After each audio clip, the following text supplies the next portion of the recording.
Hello, Internet. It's a lovely, cool September afternoon, and I'm just out here enjoying the weather while I can. I've got to say, there's something that has caught my attention, and I have been running it through my mind for quite a while. Line 3, which is referred to as the Black Snake by the Ojibwe Nation. It is a pipeline that has been built from northern Canada, from tar sands, down to the Great Lakes. It goes across the headwaters of the Mississippi River. And one particular concern that has been highlighted by the Ojibwe Nation, it goes right through a wetland habitat where many families go to gather wild rice. I have to ask, what is it with all the other white people? I know that the right concern trolls whenever we say something like that. Whatever.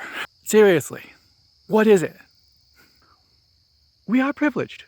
As much as you hate hearing that, why are you still working on the pipelines? Why is it that when Indigenous people show up, you show up to arrest them? We all wonder what we would have done if we were there.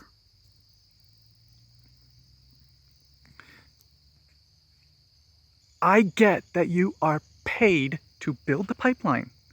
Your boss hired you to build a pipeline right through an Indigenous food source. You're like, oh, the land belongs to your boss? The families have been going there for generations. The families were going there before the United States was established, perhaps. It is a traditional food source. It might not be something that they are particularly dependent on, but one thing you might notice if you ever become a forager is that you might find yourself dependent on many, many different food sources, but that's entirely beside the point.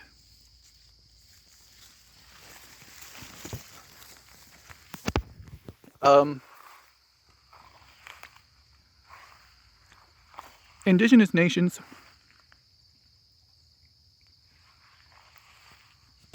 they find out how to live. They learn the land over generations and find out how to live on whatever is there, and they sustain it. But when one of the food sources is threatened, this was particularly true in the case of the buffalo. Some of our ancestors intentionally annihilated native food sources to force the Indigenous nations into submission. It was an act of warfare.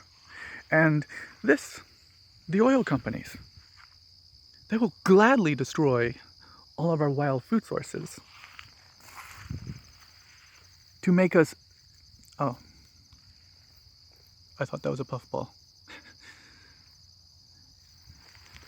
They would gladly destroy our food sources to make us dependent on them.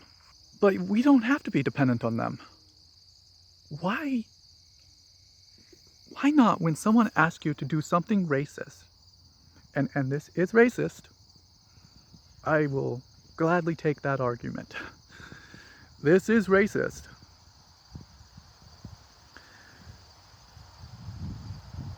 Why don't you just quit? I get that the oil companies pay you handsomely. I get that you think that this is their property, that you are defending property rights when you show up when Indigenous people are protesting about a traditional food source being destroyed. But you can do the right thing. Just quit. Just tell your boss, I'm not going to do something racist. You'll then have to explain why it's racist. Actually, you don't have to explain it. It's pretty obvious it's racist. It's the same thing as destroying the buffalo to force native nations into submission, to destroy wild food sources so that they have to buy food sources from the corporations. It will be hard. It will be hard to fight the machine. You will have to go to the food pantries. But it is the right thing to do. 50 years from now, you want to be the one who looks back on this. Your family might be a little bit poorer because of this, but they will be proud of you when you say that as the bosses were building pipelines through Lakota and Cheyenne and Ojibwe territories, that instead of mocking the natives,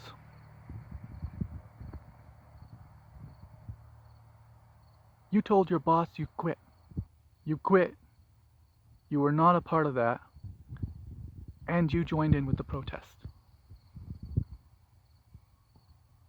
You helped the natives win their land back. You're no white savior. You're not doing this for your own glory. You're doing this because it was the moral thing to do. Though you might have been tempted by material gain,